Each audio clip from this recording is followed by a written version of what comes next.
Welcome back, everyone. This is video 8 in the course International Marketing Management. In this video, our focus is on the offer and how to design an offer in a way that optimizes the perceived value for the target audience. We've come a long way in our course. We've been working at peeling away the layers of our onion model, and already we've gone through market and market opportunities, core competencies and strategic fit as the organization layer. We've talked about strategic marketing models and especially the strategic quadrants framework. We've talked about positioning, and now we're at the center of our onion at designing the offer. Remember that when we first began our course together, we talked about the definition of marketing as going to market. And with what do we go to market? With an offer. And the offer is made up of the 4 or 7 Ps. So notice that we've really come full circle now. We began thinking about the offer that we would bring to market, and now here we are near the end of our course designing that offer. Our objectives in this video are to review the link between strategy and offering, examine the concept of customer value, and specifically, you'll learn about the 5 consequences that are associated with value, and to link the 7 Ps to estimates of value. For our activities, we're going to be reviewing strategy in the 7 Ps. You'll learn the principle of DTV, also known as design to value, and you can calculate consumer value per choice. And when we meet in Facebook, I'll have you practice calculating consumer value. Remember that the offer is also known as the marketing mix. When we are selling a good, the marketing mix is made up of 4 Ps. Those are product, place, price, and promotion. Note that product, place, and promotion are all value creation Ps, and price is an opportunity for us to capture value. If we are selling a service or a good that has service components, then we have 3 additional Ps in our offer. Those are people, process, and physical experience. People are included in the 7 Ps for a service because the boundary spanners or service providers in the organization who actually provide the service to the customer cannot be separated from the customer's experience of the product. Process is included because services are manufactured at the same time that they are experienced by the customer. Therefore, the process also cannot be separated from the product. And physical experience is important to services because customers will try to evaluate the physical environment in order to make determinations about the quality of the service that they are receiving. And we can do a lot of things with the design of the physical environment in order to influence how they perceive the experience as they receive that service.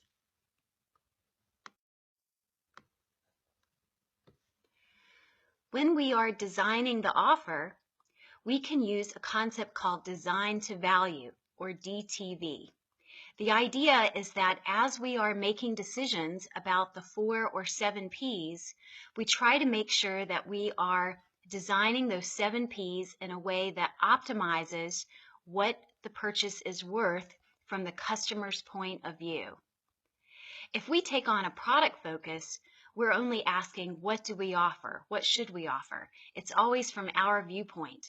But that doesn't mean that our view is the right view for understanding the customers. When we take a product focus, we tend to focus on the features of our product. You can especially see this happening in the automobile industry or in the technology industry, where companies will talk about the different features that their brand offers, but not talk about the benefits that those features offer to us, the target audience. An old saying in marketing is, don't sell features, sell benefits. That's because what the customers actually want has nothing to do with the features themselves, but everything to do with the benefits that those features provide. So by taking the customer's point of view, we can do a better job of designing our offer and communicating the benefits of that offer to the target audience.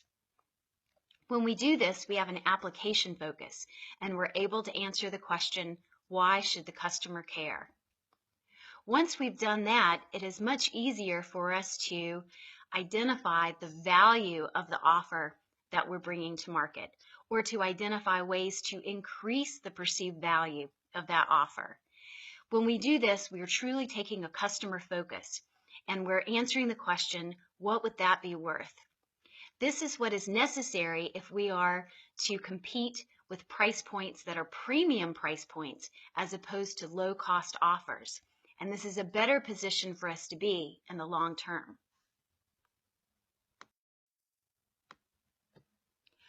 To understand the customer's view of value, we need to understand that value is the result of the exchange.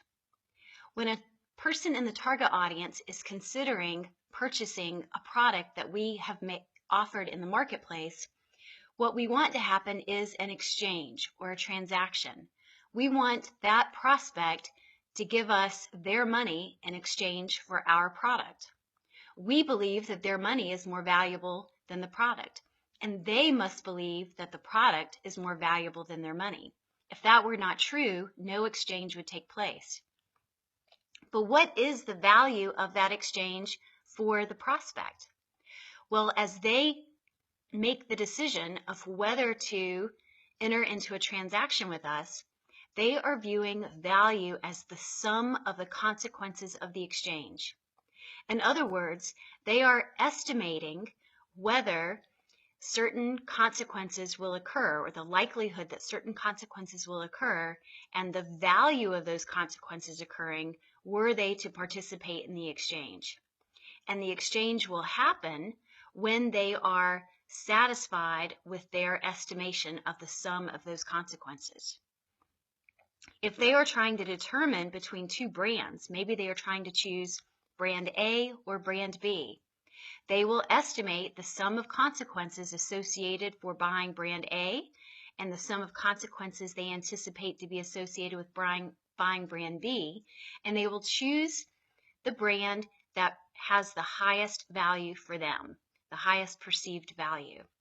And so when we are designing our offer, if we can anticipate what these consequences are and the value associated with these consequences for our prospects, then we can make decisions about our offer that will increase the perceived value in the minds of the target audience. This will allow us to win more exchanges and have fewer losses to our competition.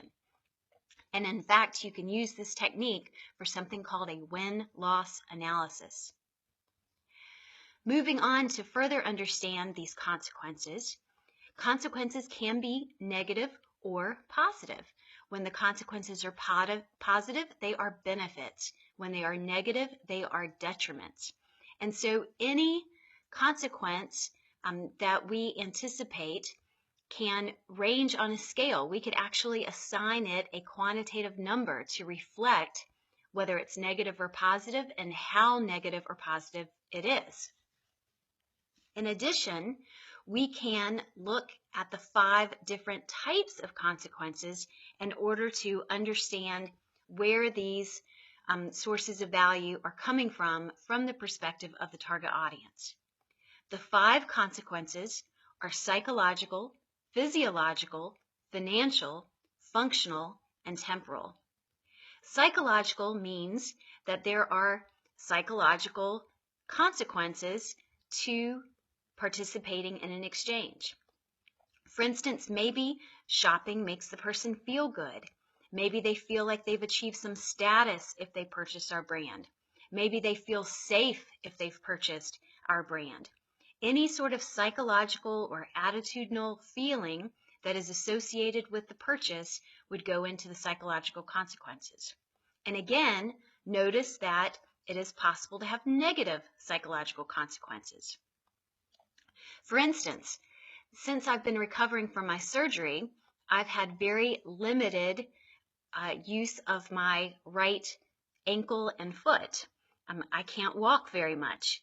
And when I do, I have to wear a special supportive shoe.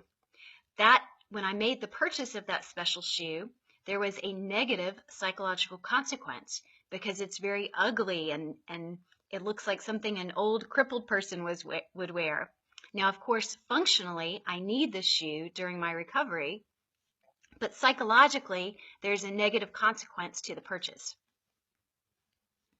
The second consequence is physiological. Physiological means that we will evaluate whether there is a positive or negative consequence to our physical person from making the exchange. You might have thought about physiological consequences when you purchased a laptop. I frequently travel, and so when I buy a laptop, I try to make sure that it's the lightest one available that has the power that I need. This is because physiologically, my back will hurt if I have to carry a heavy laptop for too long. So there could be physiological negative consequences or positive consequences depending on the weight characteristic of that particular product. And note that that is a design option. The Dell Computer Company has an option to choose whether to offer a certain laptop at a lighter weight or at a heavier weight. Now, of course, there are other trade-offs that go into that decision, but if they were to understand that physiological value was one of the most important criteria to me, that is still something that they could design into the offer being made. The third consequence is financial. And typically we would think of financial consequences as always being negative because people don't like to part with their money. And they like to say that they want the best price possible or the lowest price possible. But financial is not always detrimental. It too can be positive. And I'll give you an example. A couple of years ago, I splurged and bought myself an Hermes scarf. It was something that I had wanted for a long time, but I didn't want to part with $1,000. When I was doing my research about Hermes, though, I found that there is a strong secondary market for used scarves on sites like eBay, and that those scarves regularly earned as much as $800. Therefore, I reevaluated the financial consequences of my purchase, and instead of thinking about the financial consequence as being negative at the loss of $1,000 for the scarf, I instead thought of it as being positive because it would only cost $200 and I could resell the scarf if I needed to. The fourth consequence is functional. This is the value associated with the functional elements of the offer. Why are we buying this particular product? What do we mean for it to do? Can it successfully meet that function? And how much value do we associate with that? And then lastly, we will assess any temporal consequences of the purchase. Temporal means, are there time elements associated with the purchase? And again, those can be positive or negative. If you've forgotten about a friend's birthday and you have to make a purchase for a birthday gift at the last minute, you might end up paying more than you meant to because you have very little time available to make the choice. That would be a negative temporal consequence.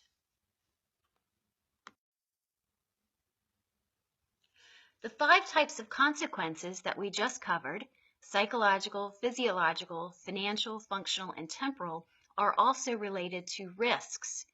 Whenever a prospect is considering making a purchase, they want to have the best possible experience, but they know that there is a risk that the product may not meet their psychological needs, physiological needs, financial needs, functional needs, or temporal needs. And so it's important to recognize that to the extent that their satisfaction with the purchase is unknown, they will have a heightened sensation of risk. Once we know what these consequences are, we can think about how to make changes to our offer in order to maximize the perceived value of the transaction. So for instance, Remember when we were covering positioning, we talked about a hospital, Cementir Hospital. Imagine that we're concerned about the consequences of financial, functional, and physical experience. Well, to heighten the positive consequence of the financial value, Cementir offers a low relative price compared to the competition. In terms of the functional value, it offers a fantastic location so that people can not only get their medical care, but they can do so while also touring Thailand. And then in terms of physical experience, they provide a luxury setting so that they have a truly unique and inviting experience while they're there. And notice too that there's some tie-in, that the luxury setting also enhances the functional value and also enhances the financial value. So across those 5 values, we can ask, what elements of our 7 P's in the offer could we adjust or change or optimize in a way that would enhance the perceived value in the minds of the target audience? To the extent that we can do that, we are more likely to win that business.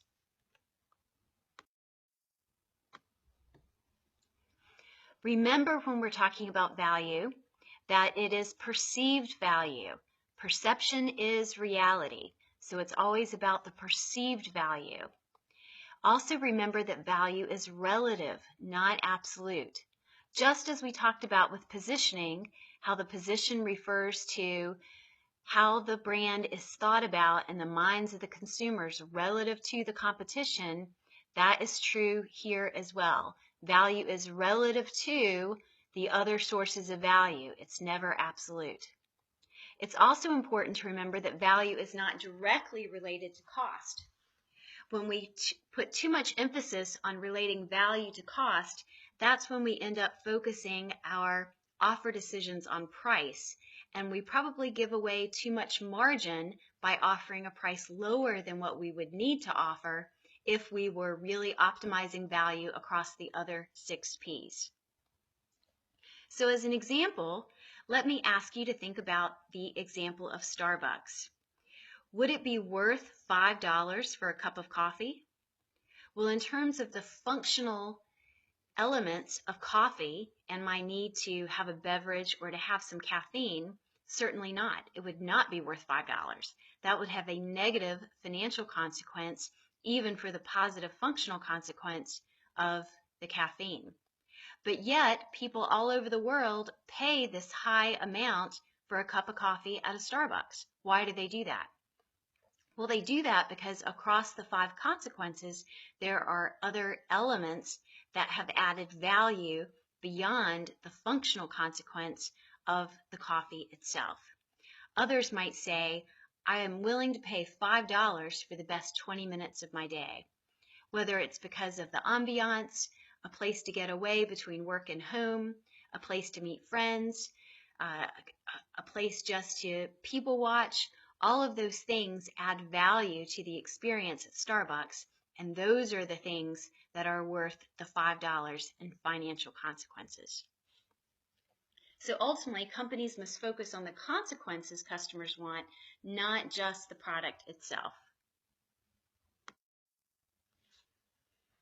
So the main message here is that once you understand the 5 consequences of values and how the target audience is likely to assess those values and to assess the offer relative to those 5 values, you then can design to value across your 7 P's. You can make specific decisions for product, place, price, promotion, people, process, and physical experience that will enhance the perceived value.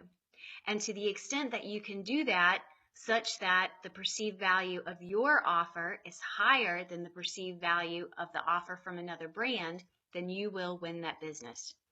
It is something that you could actually even make an equation to predict win-loss, and that you can make estimates of how valuable each thing is. So here in the slide, I've shown an example from Domino's Pizza. It has, in the last 2 to 3 years, undergone a major reorganization, at least in the United States, and it used this value assessment to redesign its offer. It focused on physical, temporal, functional, and psychological elements of value. And it changed especially things about the product P, and about the physical experience of using that service. It switched to all fresh ingredients instead of frozen ingredients.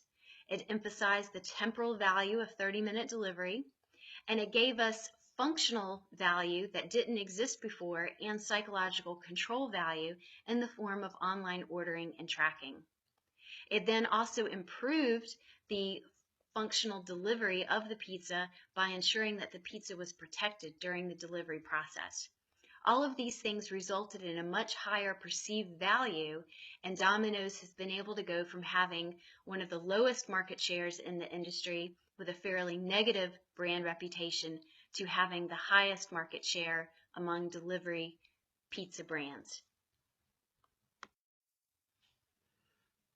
If you are analyzing the offer that you might make, it can be a good idea to just use a table like the one shown in the slide, so that you can list the 4 or 7 P's and the specific features that go along with those P's. You can then list the value driver, and then you can list how important that value driver is to the target audience, and then you can score brand A versus brand B, or here in the template I've said choice 1 versus choice 2. And then if it looks like you would lose that business based on the sum of the consequences, you can make changes to the offer that you are willing to make. That allows you to optimize and improve the perceived value on the part of the customer.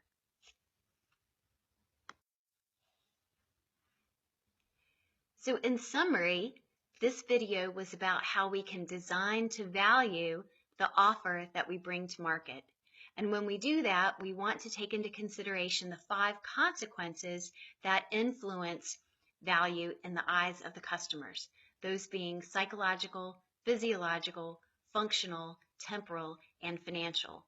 All of those things can matter such that we can optimize the value of the offer that we make to the customers.